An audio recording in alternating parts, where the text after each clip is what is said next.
professora Juliana Matos e hoje irei gravar a resenha de A Bíblia, um diário de leitura.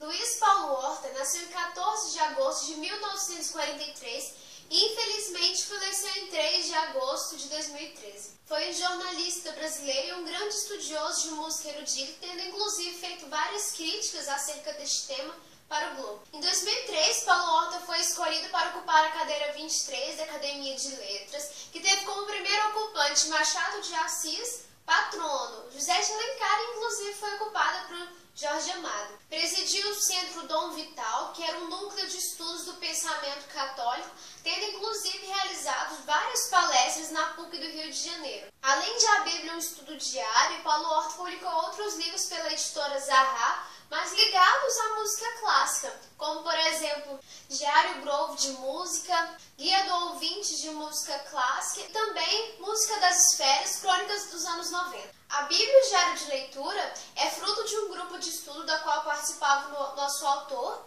que se reunia em meados da década de 90, todas as segundas-feiras, cerca de 20 ou 30 pessoas, para lerem a Bíblia. Então eles liam capítulo por capítulo da Bíblia de forma bem leve, sem pressa, com o intuito de ter uma discussão realmente de qualidade da Bíblia. Essa é uma informação que nos é concedida na apresentação do livro, e o autor nos diz que nesses encontros eles perceberam a existência da vitalidade da Bíblia, ou seja, eles viam a Bíblia como algo vivo, algo que se mantém atual ao longo dos séculos, e por ser viva, ela se comunica com o autor, ela se dialoga com o autor, ou seja, eles perceberam a universalidade e a atualidade do texto bíblico.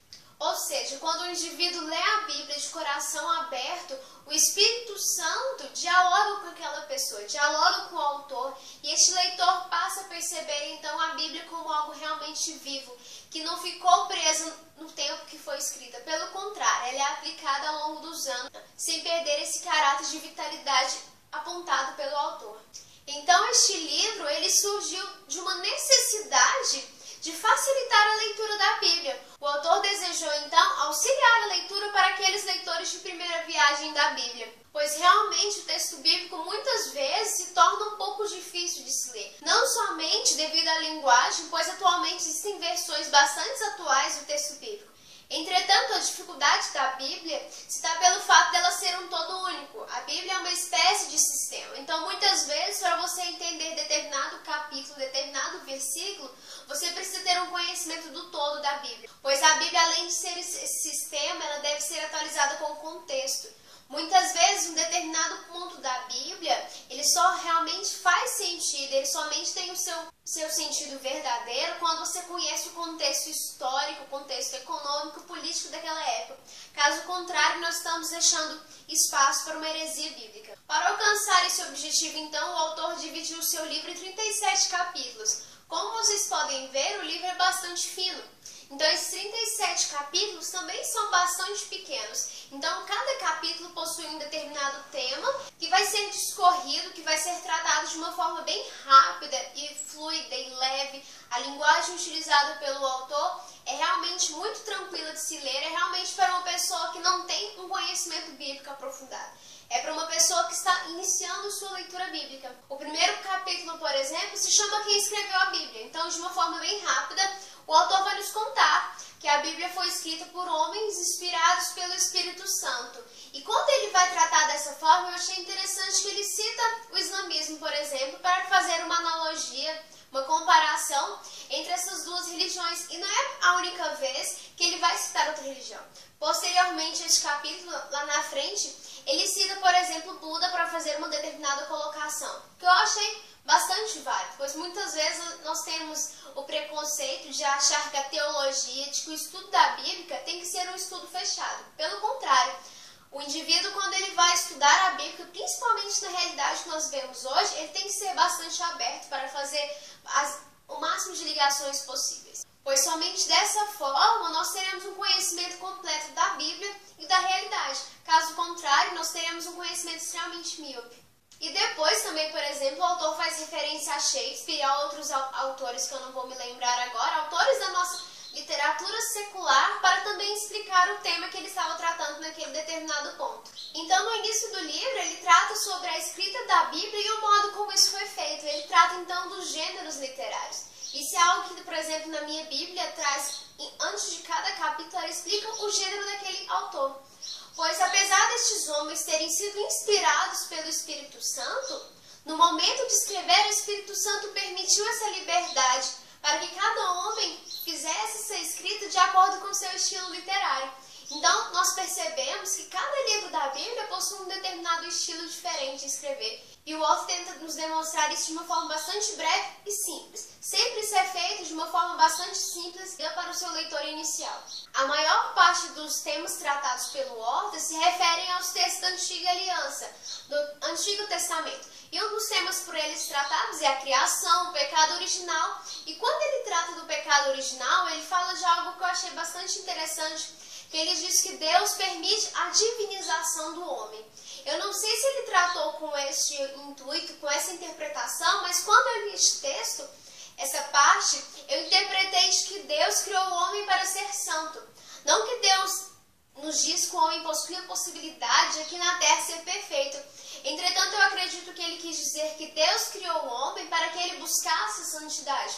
Pois Deus nos diz que nós devemos ser santos como Ele, que nós devemos buscar essa santidade, essa aproximação com Deus de forma constante. Então Deus nos criou a sua imagem e semelhança para que nós buscássemos essa santidade. Entretanto, como é afirmado por Orton, isso é impossível, pois o pecado faz parte da natureza humana. O homem ele é propenso a pecar. Entretanto, ele só é possível que ele lute de forma efetiva contra essa natureza pecaminosa se ele estiver ligado a Deus. Então eu gostei bastante dessa colocação do autor. Uma das propostas também do autor é que o indivíduo passe a compreender que a Bíblia foi escrita para nós. Deus deixou essa mensagem, esses ensinamentos para o ser humano.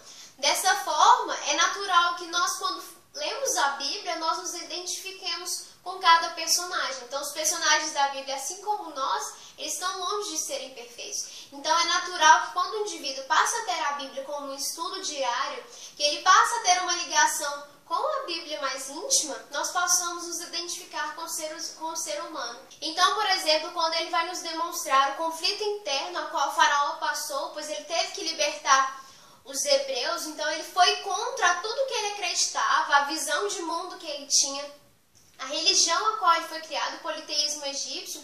Então ele faz uma ligação com as dificuldades que o faraó teve e as dificuldades que nós podemos ter. Então eu gosto muito disso, pois é isso que faz a Bíblia viva. Nós pegarmos cada personagem, cada situação e trazer para a nossa realidade. Outra coisa bastante pertinente, elucidada pelo autor, é o estranhamento que muitas pessoas têm ao ler o Antigo Testamento devido a algumas ações ordenadas por Deus. Quando Deus ordenou destruir algumas nações, os sacrifícios ordenados por Deus, e isso muitas vezes é extremamente normal. Por quê? Porque nós não temos uma visão do todo da Bíblia.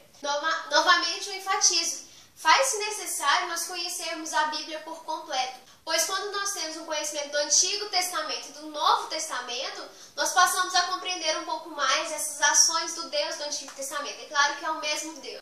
Entretanto, nós percebemos algumas mudanças, como por exemplo a Antiga e a Nova Aliança. Então, através deste pequeno livro, o Orton ele busca explicar a Bíblia para o leitor inicial. Então, ele vai passar pelas principais histórias da Bíblia, como por exemplo Débora, Jó, e obviamente ele chega a Cristo, a paixão de Cristo, a sua morte de cruz, e vários outros pontos extremamente, igualmente interessantes, como os que entretanto, eu tive que escolher alguns pontos. Me identifiquei, acredito eu, com estes pontos, pois são determinadas questões da Bíblia que eu gosto de estudar, que eu já tive oportunidade de participar de debates. Então, eu escolhi elencar estes pontos para conversar um pouquinho sobre este livro. Como eu acredito que muitos de vocês sabem, eu e o Jack somos cristãos, mas nós somos cristãos protestantes.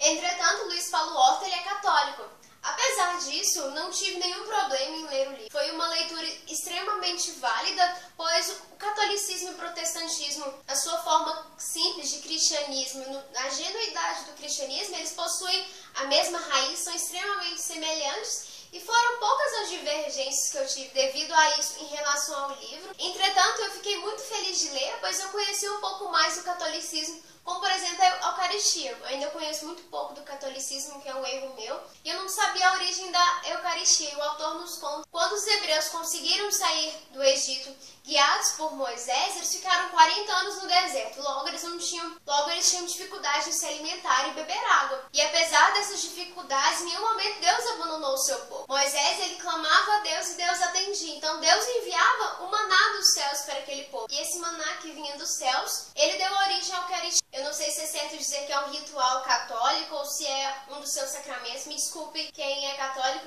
vocês podem inclusive me dizer nos comentários o que é a Eucaristia melhor, mas eu fiquei feliz de conhecer um pouco mais a religião católica. Então este é um livro que será útil para pessoas de qualquer religião. Será útil para o católico, que irá conhecer um pouco mais da Bíblia através da pessoa católica, e também para um cristão protestante, que irá conhecer a Bíblia sob o olhar de um cristão católico e conhecer um pouco mais da religião. E é algo que eu sempre digo, nós devemos conhecer as outras religiões, então sempre que eu tenho oportunidade eu gosto de conhecer um pouco mais. Já tive a oportunidade de ler um pouquinho do Corão, e o islamismo é uma religião que eu realmente acho muito bonita. Eles possuem pilares morais e religiosos muito belos, muitos que eu acredito que nós cristãos deveríamos praticar melhor. Então não deixe de ler se tiver oportunidade. Essa edição da Zahara é muito bonita, ela é capa dura e por dentro ela é realmente muito bela, como vocês podem ver. As folhas são amarelas e, como os outros livros da Zahara, essa edição é muito caprichada, então vale muito a pena. E este foi um livro que gentilmente nos foi enviado pela Zahara devido ao nosso projeto Pentateuco. Eles perceberam que nós éramos cristãos e nos interessavam por esse tipo de literatura, então muito obrigada, Zahara. Então você que não possui muita experiência com texto livre, esse livro será extremamente útil para você. E quem já conhece um pouco mais, também é bastante útil, pois você acaba relembrando alguns pontos e tendo uma nova interpretação do texto bíblico, como ocorreu comigo em algumas histórias. Então, se você gostou do meu vídeo, não deixe de curtir, compartilhar, favoritar e se inscrever no canal. E se você não sabe, nós estamos comemorando 1 ano de Romeu e Julieta. Nós estamos com um mega sorteio. Se você ainda não se inscreveu, se inscreva. O link estará na descrição, então se inscreva na promoção. Obrigada e até mais.